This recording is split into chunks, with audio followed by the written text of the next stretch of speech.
शौक को कभी पाला नहीं जाता, कांच के टुकड़ों को कभी उछाला नहीं जाता, मिल जाती है मंजिल कोशिश करने पर, हर बार बात को किस्मत पर टाला नहीं जाता।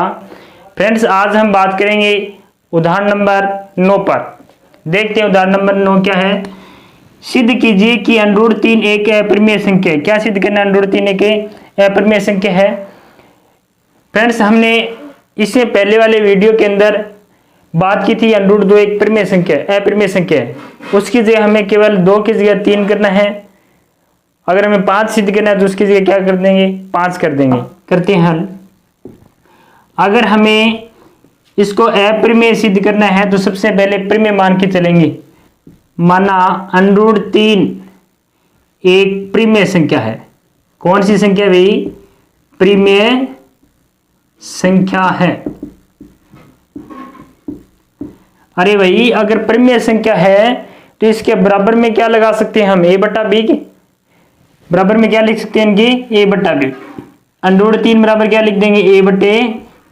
क्यों लिखेंगे? क्योंकि परिमेय संख्या वही होती है जो a/b के रूप में लिखी जाती है, जहां b का मान 0 नहीं होना चाहिए। यहां पे लिख देंगे a/b सह-अभाज्य संख्याएं हैं, सह-अभाज्य संख्याएं हैं। ठीक है, a और b कैसे अभाज्य संख्याएं हैं। अब इनका पक्षांतरण कर लेते हैं। √3 b बराबर क्या होगा भाई? a होगा। और यहाँ पे लिख भी सकते हैं b ≠ 0, यानी b का मान कभी भी 0 नहीं होना चाहिए। b का मान है वो कभी भी 0 नहीं होना चाहिए। ठीक है, अब इन दोनों पक्षों का वर्ग करेंगे। उस प्रश्न में क्या किया? वर्ग किया था। दोनों पक्षों का वर्ग करेंगे। यहाँ पे लिख देते हैं सबसे पहले। दोनों पक्षों का वर्ग करने पर, दोनों पक्षों का वर्ग करने पर करो वर्ग भी। √3 का और b का वर्ग करेंगे और इधर a का वर्ग करेंगे। तो √3 का वर्ग यानी √3 को 3 से गुना करेंगे, क्या आएगा? 3। और b का वर्ग करेंगे तो b की स्क्वायर हो जाएगा। यहाँ पे क्या होगा? a की स्क्वायर। इसको मानेंगे समीकरण नंबर 1 हम। उसी प्रश्न में समीकरण नंबर 1 माना था हमने। अब ये देखो 3 इसके गुणा में, इधर क्या जाएगी? इसके भाग में। क्या जाए? इसके भाग में। तो a² किससे विभाजित हो रहा है? 3 से विभाजित होगा। a² 3 से विभाजित हो रहा है तो a भी किससे विभाजित होगा? 3 से, क्योंकि परिमेय 1/3 हम पढ़ चुके हैं। a² अगर 3 से विभाजित होगा तो a भी किससे विभाजित होगा? 3 से विभाजित। यही चीज लिखेंगे यहाँ पे। यहां a² 3 से विभाजित होता है, अतः a भी 3 से विभाजित होगा। a भी 3 से विभाजित होगा।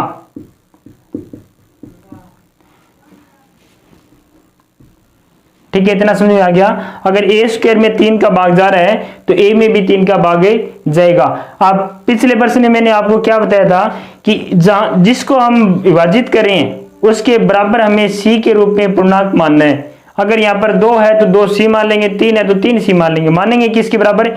जिसको यहाँ पर हमने विभाजित घोषित किया है या जिस पर भाग जा रहा है उसके बराबर मानेंगे। तो यहाँ पे लिखेंगे पुनः माना किसके बराबर मानेंगे? a को विभाजित किया तो a बराबर 3c मान लेंगे। a बराबर क्या मानेंगे? 3c, यानी जिस अंक से हमने विभाजित किया है 3 से विभाजित किया तो 3c मानेंगे। अब a का मान ये है, ये समीकरण नंबर 1 में रखना है। a का मान समीकरण नंबर 1 में रखेंगे। समीकरण 1 में a का मान रखने पर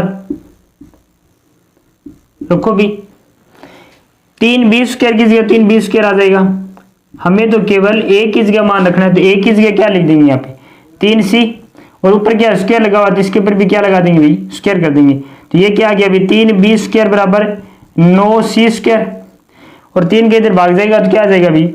b² बराबर क्या बच गया? 3c²। ये हो गया समीकरण नंबर 2। और देखो भी यहाँ पर ए स्क्वायर में 3 का भाग जा रहा था, तो यहाँ पर क्या ये 3 इसके गुणा में इधर आएगा जिसके भाग में, तो यहाँ पर बी स्क्वायर में 3 का भाग जा रहा है। अगर बी स्क्वायर में 3 का भाग जा रहा है तो बी में भी 3 का भाग जाएगा। जो चीज यहाँ पे लिखी है यहाँ पर लिखेंगे। यहाँ बी स्क्वायर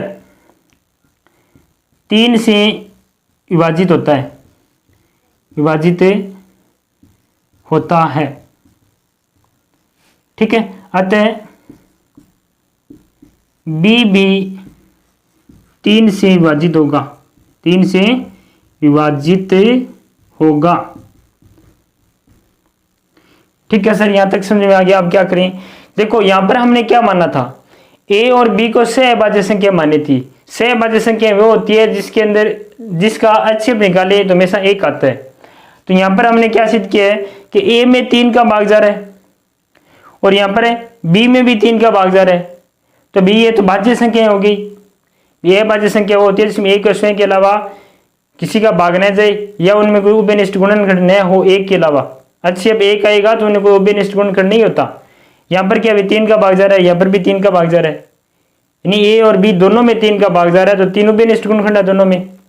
तो जो ये हमने माना था परिमेय संख्या, इसका विलोम प्राप्त हो रहा है हमें। तो यहाँ पे लिखेंगे क्या, समीकरण 1 और 2 से, समीकरण 1 व समीकरण 2 से स्पष्ट है कि 3 एक उभयनिष्ठ गुणनखंड है, उभयनिष्ठ गुणनखंड है, गुणनखंड है। अतः हमारी पूर्व परिकल्पना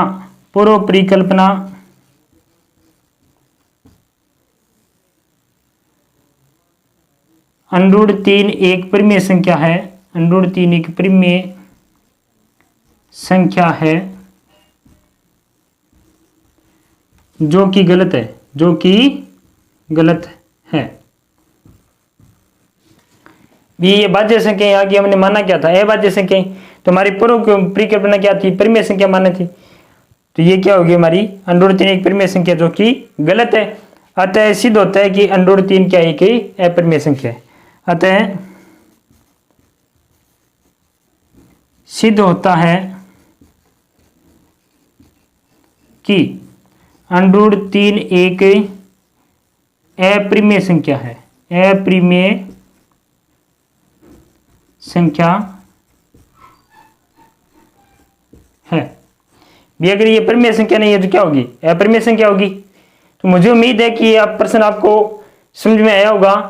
आपको क्या करना है, अगर √5 दे दे, सिद्ध प्रश्न ये आ जाए कि सिद्ध कीजिए कि √5 एक अपरिमेय संख्या है, तो जहां जहां 3 लिखा हुआ है उसकी जगह क्या लिखना है, हमें केवल 5 लिखना है और शब्द भी चेंज नहीं करने, शब्द हैं वैसे के वैसे लिखने हैं।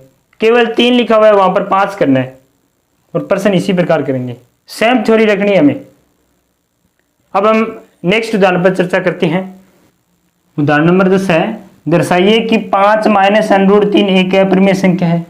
5 - √3 को क्या करना, सिद्ध करना है, एक अपरिमेय संख्या सिद्ध करना है। देखो पिछले उदाहरण में क्या था, √3 अकेली संख्या थी और उससे पहले भी √2 अकेली संख्या थी, तो हमने अलग तरीके से किया था। और देखो ये एक तो परिमेय संख्या और एक अपरिमेय संख्या है, तो हमेशा याद रखना एक परिमेय संख्या और एक अपरिमेय संख्या का जोड़ घटाव गुणा भाग हमेशा अपरिमेय संख्या प्राप्त होती है। तो इसको हम हल करेंगे। तो 5 - √3 को अपरिमेय सिद्ध करना है तो हम क्या मान के चलेंगे, भी विपरीत मानेंगे, इनके परिमेय मान के चलेंगे। यहाँ पे लिखते हैं हल माना 5 - √3 एक परिमेय संख्या है। अपरिमेय सिद्ध करनी है तो हमें सबसे पहले इसके विपरीत मान के चलेंगे, अपरिमेय संख्या है। अब हमने परिमेय संख्या माननी है तो इसको हम a/b के रूप में लिख सकते हैं। तो इसके आगे क्या लगाएंगे, 5 - √3 बराबर क्या लिख देंगे, a/b। 5 - √3 बराबर क्या लिख देंगे, a/b। यहाँ पे बताना पड़ेगा भी a और b क्या है, a b सहभाज्य संख्या है, ए बी सह अभाज्य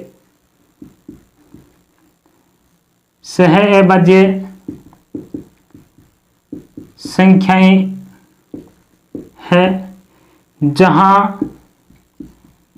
बी नॉट इक्वल 0, बी है वो 0 के बराबर नहीं होना चाहिए। अब इनका पक्षांतरण करते हैं। कैसे करेंगे? देखो 5 को इस साइड में ले आएंगे तो यहाँ पे क्या बचेगा -3 √-3 बराबर a बटे b, और 5 प्लस के इधर आएगा तो क्या हो जाएगा b माइनस में आ जाएगा इसके। ठीक है, अब यहाँ पर माइनस क्या है तो इसको हम प्लस का बनाएंगे तो पूरी समीकरण को हम किससे गुणा कर दें? माइनस से गुणा कर देंगे तो ये क्या हो जाएगा भी प्लस का 3 हो जाएगा √ में, और ये क्या हो जाएगा माइनस का, ये तो प्लस का हो जाएगा, और ये संख्या प्लस की थी ये किसकी हो जाएगी? माइनस की हो जाएगी। ठीक है, ऐसे समझना है तो यहाँ पे आपको अलग करके बताता हूँ। देखो -3 ये दे रखे 5 माइनस √3 बराबर है a बटे b। हमें √3 को एक साइड में रखना है, बाकी को एक साइड में ले जाना है।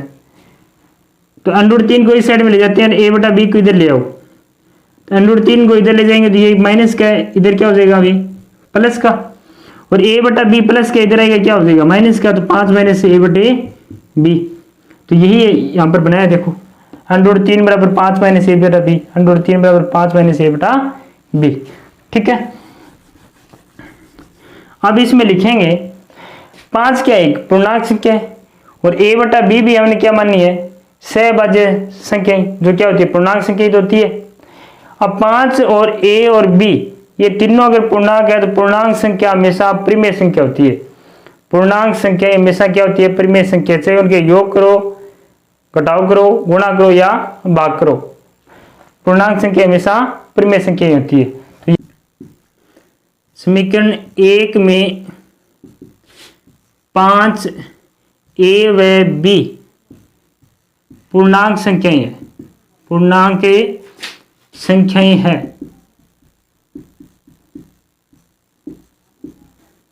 अतः 5 माइनस a बटा b एक परिमेय संख्या होगी,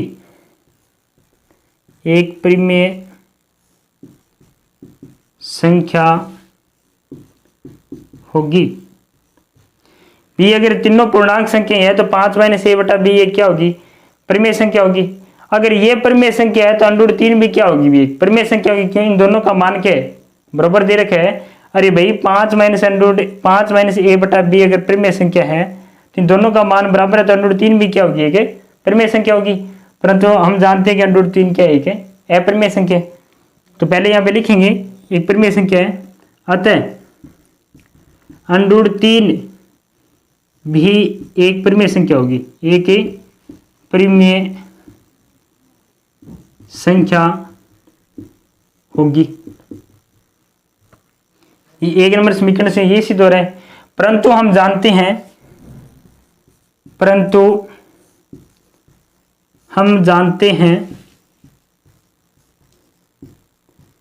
कि √3 एक अपरिमेय संख्या है, अपरिमेय संख्या है। अतः हमारी पूर्व परिकल्पना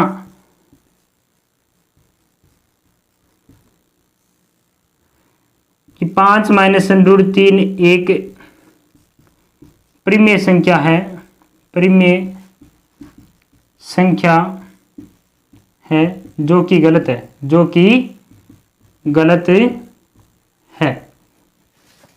ये पूर्व परिकल्पना 5 माइनस √3 एक परिमेय संख्या जो कि क्या है? गलत है। अगर ये गलत है तो ये क्या हो जाएगी? परिमेय संख्या से क्या हो जाएगी? अपरिमेय संख्या।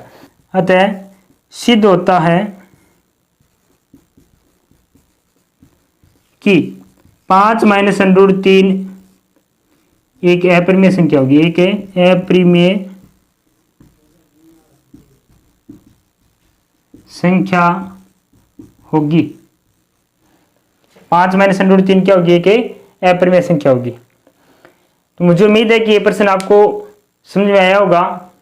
अगर ये प्रश्न आपको समझ में आया है तो कृपया इस वीडियो को लाइक करें, कमेंट करें और प्लीज़ चैनल को ज़्यादा से ज़्यादा शेयर करें व सब्सक्राइब करवाएं। आपका साथ हमारे लिए अति महत्वपूर्ण है। मिलते हैं नेक्स्ट क्लास में नए प्रश्नों के साथ। तब तक के लिए आप सभी का धन्यवाद।